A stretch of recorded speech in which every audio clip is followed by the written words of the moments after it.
13 अप्रैल 1919 पंजाब के शांत शहर अमृतसर में बैसाखी का दिन था।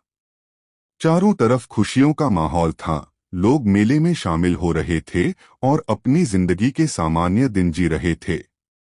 लेकिन किसी को अंदाजा नहीं था कि यह दिन इतिहास का सबसे दर्दनाक दिन बनने वाला है। उस समय भारत पर ब्रिटिश राज का शासन था। अंग्रेजों ने एक कठोर कानून लागू किया था जिसे रोलेट एक्ट कहा जाता है। इस कानून के तहत किसी भी भारतीय को बिना किसी मुकदमे के गिरफ्तार किया जा सकता था। इस अन्यायपूर्ण कानून के खिलाफ पूरे देश में गुस्सा और विरोध फैल चुका था। इसी विरोध के चलते 13 अप्रैल को हजारों लोग जलियांवाला बाग में इकट्ठा हुए। कुछ लोग इस कानून के खिलाफ शांतिपूर्ण सभा करने आए थे, जबकि कई लोग बैसाखी का मेला मनाने आए थे। वहां बच्चे, महिलाएं और बुजुर्ग सभी मौजूद थे। तभी अचानक ब्रिटिश अधिकारी जनरल रेजिनाल्ड डायर अपने सैनिकों के साथ वहां पहुंचा। बिना किसी चेतावनी के उसने अपने सैनिकों को भीड़ पर गोली चलाने का आदेश दे दिया। यह एक ऐसा आदेश था जिसने इंसानियत को शर्मसार कर दिया। सैनिकों ने निहत्थे लोगों पर गोलियां बरसानी शुरू कर दी।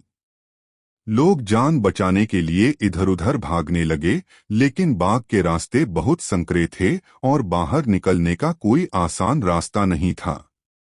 कुछ लोग दीवारों पर चढ़ने लगे, जबकि कई लोग अपनी जान बचाने के लिए वहां मौजूद कुएं में कूद गए। गोलियां तब तक चलती रहीं जब तक सैनिकों की गोलियां खत्म नहीं हो गईं। इस भयानक हत्याकांड में सैकड़ों लोग मारे गए और हजारों घायल हो गए। सरकारी आंकड़ों में मौतों की संख्या कम बताई गई, लेकिन असल में यह संख्या कहीं अधिक थी।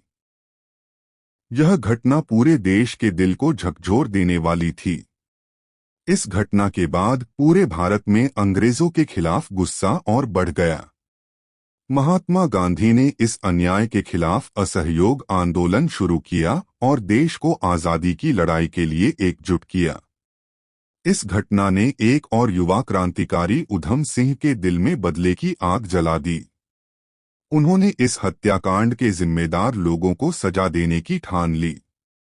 साल 1940 में उधम सिंह ने लंदन में माइकल ओडवायर को गोली मारकर इस हत्याकांड का बदला लिया और शहीदों के लिए न्याय की एक मिसाल पेश की। आज जलियांवाला बाग केवल एक स्थान नहीं है, बल्कि यह भारत के बलिदान, संघर्ष और आजादी की कीमत का प्रतीक है। वहां की दीवारों पर आज भी गोलियों के निशान मौजूद हैं, जो हमें उस दर्दनाक दिन की याद दिलाते हैं और उन शहीदों को श्रद्धांजलि देने के लिए प्रेरित करते हैं।